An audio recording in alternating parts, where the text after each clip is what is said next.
বন্যা দুর্গত লক্ষ্মীপুর সদরের ভেতরের একটা গ্রামে আছি, প্রত্যন্ত একটা গ্রাম।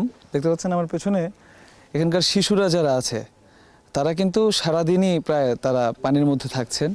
এর ফলে যেটা হচ্ছে তাদের ডায়রিয়া সহ নানাবিধ যে পানিবাহিত রোগ, সেই রোগে কিন্তু তারা আক্রান্ত হচ্ছে। এবং দীর্ঘদিন এখানে পানি থাকার কারণে যেটা হয়েছে, তাদের অভিভাবক যারা আছেন তারাও কিন্তু তাদেরকে ঘরে আটকে রাখতে পারছে না, যেহেতু তারা শিশু, তারা অনেক কিছুই বোঝে না। এই নোংরা পানিতে তারা গোসল করছে এবং এই নোংরা পানি তাদের শরীরে বিভিন্নভাবে প্রবেশ করে তারা কিন্তু নানাভাবে রোগাক্রান্ত হয়েছে এবং হচ্ছে বলে আমরা জেনেছি। এবং এর ফলে যেটা হয়েছে, এখানকার হাসপাতালগুলোতে কিন্তু জায়গায় কুলোচ্ছে না।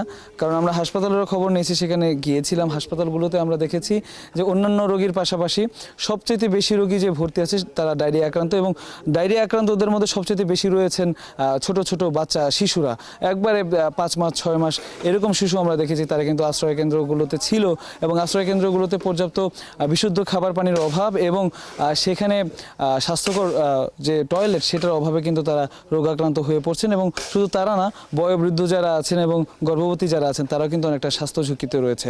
দ্রুত এই পানি না কমলে কিন্তু আরও সংকট বাড়বে এবং এই সমস্ত ভেতরের এলাকাগুলোতে যদি মেডিকেল ক্যাম্প করা যায়, ভাসমান মেডিকেল ক্যাম্প, তাহলে কিন্তু তাদের স্বাস্থ্য সুরক্ষা কিছুটা হলেও নিশ্চিত হবে।